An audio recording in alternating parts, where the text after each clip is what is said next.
শপথ নিয়েই চমক দেখালেন ভূমি মন্ত্রী। ৩ শ্রেণীর জমির দলিল বাতিল করে আসল মালিককে জমি ফিরিয়ে দেওয়ার নির্দেশ। সুপ্রিয় ভিউয়ার্স, এই সিদ্ধান্তটি কিভাবে বাস্তবায়ন হবে, কোন কোন দলিলগুলো বাতিল হবে এবং আসল মালিকরা কিভাবে জমির ভোগ দখল পাবেন, আজকের এই ভিডিওটিতে এই সংক্রান্ত বিষয়গুলো নিয়ে বিস্তারিত আলোচনা করব। ভিডিওটি দেখার পর যদি আপনাদের ভালো লাগে, আরও কোনো ভিডিও দেখার আগ্রহ জন্মায়, তাহলে আমাদের চ্যানেলটি সাবস্ক্রাইব করে রাখতে পারেন।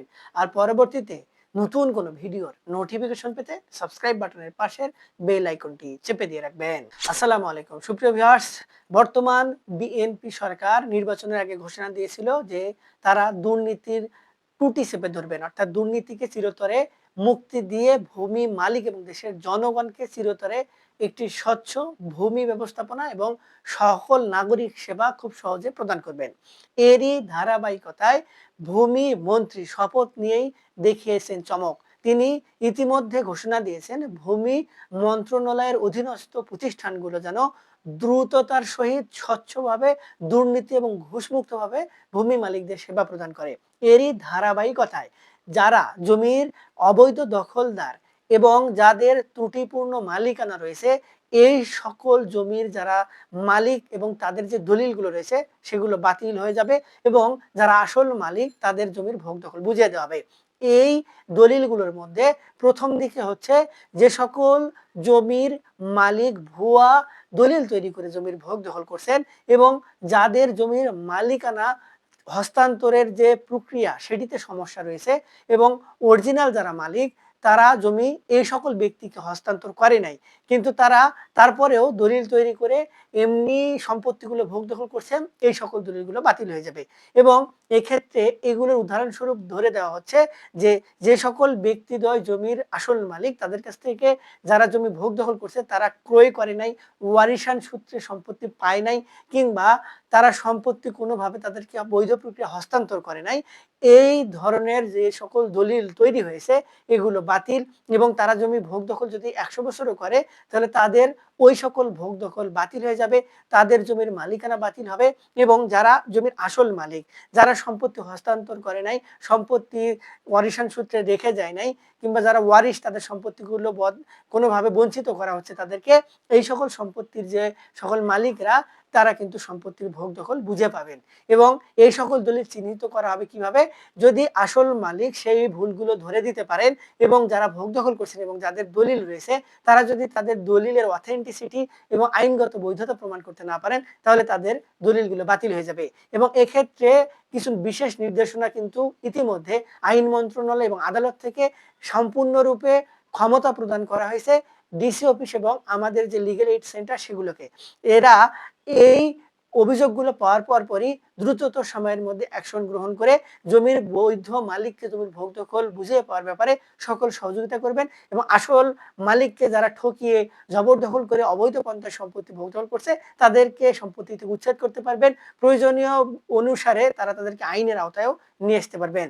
এরপরে সম্পত্তি যারা দলিল বলে ভোগ দখল করছেন কিন্তু দলিলগুলোতে ত্রুটি রয়েছে, যেমন জমির দলিলে যদি দাগ নম্বরের ভুল থাকে, জমির পরিমাণে ভুল থাকে, জমির কোনো তফসিলে ভুল থাকে, তাহলে ওই দলিলগুলো কিন্তু ত্রুটিপূর্ণ।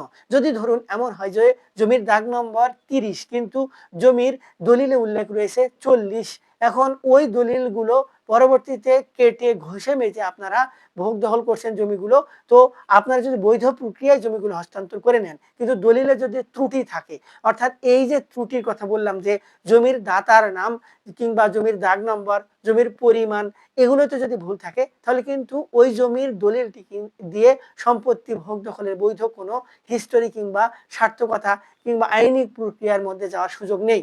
তাই এই যে ত্রুটিপূর্ণ দলিল এগুলো হয় সংশোধন করতে হবে, না হলে ওই দলিলগুলো যদি যার কাছ থেকে আপনারা জমির মালিকানা পেয়েছেন কিংবা যার কাছ থেকে বৈধ প্রক্রিয়ায় নিয়েছেন তারা যদি আপনাদের বিরুদ্ধে কমপ্লেন দেয় তাহলে কিন্তু আপনাদের এই দলিলগুলো তো বাতিল হবেই, ভোগ দখলও হারাতে হবে এবং ওই সকল যারা আগের মালিক ছিল তাদের কাছে জমির ভোগ দখল ফিরে যাবে। এখন এই ক্ষেত্রে আপনাদের করণীয় হচ্ছে ওই সকল ব্যক্তিদ্বয়ের কাছ থেকে জমির দলিলগুলো ঠিক করে নেওয়া।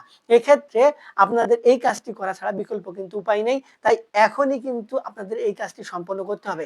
তাছাড়া কিন্তু পরবর্তীতে আপনারা ঝামেলার মধ্যে পড়বেন। এরপরে আরেকটি দলিলের কথা বলা হচ্ছে যে, যে সকল দলিল ইচ্ছাকৃতভাবে ট্যাম্পারিং করা হয়েছে এবং যে দলিলগুলো ত্রুটিপূর্ণ, যেগুলো সংশোধন করতে গেলে একদম গোড়া থেকে সংশোধন করা প্রয়োজন, এই ধরনের যে সকল দলিল রয়েছে, যেমন ধরুন অনেক দলিলের পিঠ দলিল অর্থাৎ ভায়া দলিলে ভুল থাকতে পারে, সেই ভুলগুলো সংশোধন না করে আপনারা দেখছেন সেগুলো ভুল সংশোধন করতে গেলে একদম জগা খিচুড়ির মতো অবস্থা হয়ে যাচ্ছে, একদম ভোগান্তির পর ভোগান্তি, কোন দিক থেকে শুরু করে কোথায় গিয়ে শেষ হবে কিছু বুঝতে পারছেন না। এগুলো জেনে বুঝে পরবর্তীতে আপনারা টেকনিক্যালি একটু কৌশলী হয়ে জমিগুলো কারো কাছে বিক্রয় করেছেন, কিংবা ওয়ারিশদেরকে দিয়ে দিয়েছেন, কিংবা সম্পত্তি অন্য কোনো ব্যক্তির কাছে হস্তান্তর করেছেন, এটি আপনাদের কৌশল। এখন এই কৌশলটি অবলম্বন করে পরবর্তীতে আপনারা এই পিঠ দলিল বা ভায়া দলিলের যে ভুলগুলো ছিল, দাগ নম্বরে ভুল, পরিমাণের ভুল, দাতার ভুল, এগুলোকে সংশোধন করে ফেলেছেন, তফসিলও সংশোধন করে ফেলেছেন। তো এই যে এই ভুল সংক্রান্ত দলিল যেগুলো রয়েছে, এগুলো কোনোভাবেই আর টিকবে না। অর্থাৎ পিঠ দলিল, ভায়া দলিল যদি ঠিক না থাকে, তাহলে আপনার পরবর্তীতে যে দলিলগুলো তৈরি হচ্ছে, এই দলিলের কিন্তু অথেন্টিসিটি কিংবা গ্রহণযোগ্যতা থাকে না। তাই এই দলিলগুলো রেজিস্ট্রি করা থাকলেও এগুলো দিয়ে সম্পত্তির মালিকানা ধরে রাখা যাবে না। এখন প্রশ্ন দাঁড়ায়, মালিকানা ধরে রাখা না গেলে সম্পত্তির মালিকানা কে পাবে? এক্ষেত্রে আপনারা যে এই কাজটি ইচ্ছাকৃতভাবে করেছেন, এই জন্য কিন্তু আপনাদের শাস্তিরও ব্যবস্থা রাখা হয়েছে এবং এর জন্য পরবর্তীতে ওই সকল সম্পত্তি যদি আসল মালিক খুঁজে না পাওয়া যায়, তাহলে সম্পত্তি কিন্তু খাস তালিকাভুক্ত হয়ে যেতে পারে এবং যদি কোনোভাবে সেগুলো সংশোধন করা যায়, তাহলে কিন্তু সংশোধন করে রাখতে হবে। এরপরে আরেকটি দলিলের কথা বলা হয়েছে, যে দলিলগুলো তৈরি করা হয়েছে কিছুটা অসামঞ্জস্য রয়ে গেছে। যেমন ধরুন যে ওয়ারিশদের মধ্যে সম্পত্তি ভাগাভাগি হয়েছে, কিন্তু ওয়ারিশদের মধ্যে অমিল থাকার কারণে একজন দুইজন ওয়ারিশকা অংশীদারদের বাদ রেখে বাটোয়ারা দলিল তৈরি করেছেন এবং এই বাটোয়ারা দলিলে একটি যুক্তিযুক্ত অবৈধ উপায় রয়েছে, যে এটি দ্বারা প্রমাণ করা যায় যে এই ওয়ারিশান দলিলটি বাতিল হওয়ার সুযোগ রয়েছে। তাহলে এই ওয়ারিশান দলিলগুলো কিন্তু বাতিল এবং ওই দলিলগুলো বাতিল হলে পুনরায় আপনাদেরকে সম্পত্তি আবার ভাগাভাগি করে সম্পত্তির মালিকানা অর্জন করতে হবে। আবার ধরুন যে যদি কোনো কারণে হ্যাবা করার যে গ্রাউন্ডগুলোর কথা বলা হয়েছে, যাদেরকে হ্যাবা করার কথা বলা হয়েছে, এই হ্যাবা কাদেরকে করা যায় এই নিয়ে আমাদের ভিডিও রয়েছে, আপনারা চাইলে আমাদের চ্যানেলে দেখে আসতে পারেন। তো এই যে হ্যাবা যাদেরকে করা যায়, তাদেরকে বাদ দিয়ে আপনারা মিথ্যা তথ্য উপস্থাপন করে যদি কাউকে হ্যাবা করে দেন, তাহলে ওই যে হ্যাবাটা করা হলো, দানপত্রটি করা হলো, এই দলিলটাই কিন্তু অবৈধ এবং এগুলোর জন্য আর মামলা করার প্রয়োজন নেই। আপনারা লিগ্যাল এইড সেন্টারে কিংবা ডিসি অফিসে অভিযোগ জানালে এই বাটোয়ারার অসামঞ্জস্য বাটোয়ারা দলিল এবং এই হ্যাবা দলিলগুলো কিন্তু বাতিল হয়ে যাবে এবং এই দলিলগুলো দ্বারা সম্পত্তির ভোগ দখল করার কোনো সুযোগ নেই কিংবা করতে দেয়া কাউকে হবে না। এ বিষয়ে কিন্তু সুস্পষ্ট নির্দেশনা আগে থেকেও রয়েছে, এখন এসে কিন্তু সেগুলো মানার যে বালাই, সেটা কিন্তু দেখা যাচ্ছে বা চাপ প্রদান করা হচ্ছে। সর্বশেষ দলিল আপনার কাছে রয়েছে, আপনি বৈধ প্রক্রিয়ায় দলিল তৈরি করেছেন, সবকিছু আপনার ঠিকঠাক, কিন্তু দলিলটি রেজিস্ট্রি করা না, কিন্তু আপনারা ওই দলিল দ্বারা সম্পত্তি ভোগ দখল করছেন। এক্ষেত্রে রেজিস্ট্রি না করা থাকলে দলিল দিয়ে কিন্তু সম্পত্তির ভোগ দখল করা যায় না, সেই দলিলটি বৈধ বলে বিবেচনা করা যায় না, কোথাও সেটি গ্রান্টেড হয় না বা গ্রহণযোগ্যতা পায় না। সেক্ষেত্রে এই রেজিস্ট্রি বিহীন যে দলিলগুলো, এগুলো কিন্তু বাতিল। এই দলিলগুলো দ্বারা সম্পত্তি ভোগ দখল করার সুযোগ নেই। রেজিস্ট্রি করার যে সময়সীমা, সেই সময়সীমা যদি পার হয়ে যায়, অর্থাৎ 3 মাস কিংবা বিশেষ কিছু ক্ষেত্রে আরো বাড়ানো যায়, সেগুলোর ব্যতি রেখে যদি আপনারা পার করে ফেলেন সময়, পরবর্তীতে এই দলিলগুলো কিন্তু তৈরি করার পর থেকে ডেট পার হইলে রেজিস্ট্রি করা যায় না। তো এই দলিলগুলো বাদ, এই পরবর্তীতে নতুন করে হয় দলিল তৈরি করে রেজিস্ট্রি করতে হবে, অথবা ওই সকল দলিল বাতিল হয়ে জমির মালিকানা কিন্তু ফিরে যাবে পূর্বে যারা মালিক ছিল তাদের কাছে। সুপ্রিয় ভিউয়ার্স, এই দলিলগুলো বাতিল এবং এই দলিলগুলো বাতিল হওয়ার পরপরই সঙ্গে সঙ্গেই সম্পত্তি যারা ভোগ দখলে রয়েছেন তাদের মালিকানা উচ্ছেদ করা শুরু এবং যারা পূর্বের মালিক কিংবা আসল মালিক তাদের কাছে সম্পত্তি কিন্তু ফেরত যাবে, নাহলে সরকার খাস তালিকাভুক্ত করে দিবে। তাই এই ধরনের সমস্যায় যারা রয়েছেন তারা দ্রুত সমস্যার সমাধানগুলো করার চেষ্টা করুন। এক্ষেত্রে আপনাদের যদি সাধ্যে না কুলায়, একজন ভালো অভিজ্ঞ আইনজীবীর পরামর্শ নিয়ে তাদের সহযোগিতা নিয়ে সেই কাজগুলো সম্পন্ন করুন। আর এই সংক্রান্ত বিষয় নিয়ে যদি আপনাদের কোনো সহযোগিতা প্রয়োজন হয়, আরো কিছু জানার প্রয়োজন হয়, তাহলে আমাদের ভিডিও নিচে কমেন্ট বক্স রয়েছে, সেখানে কমেন্টস করবেন, আমরা আপনাদের সহযোগিতা করার চেষ্টা করব। আজকে এ পর্যন্তই, দেখা হবে সামনে নতুন কোনো ভিডিওতে। ততদিন পর্যন্ত ভালো থাকবেন, ধন্যবাদ।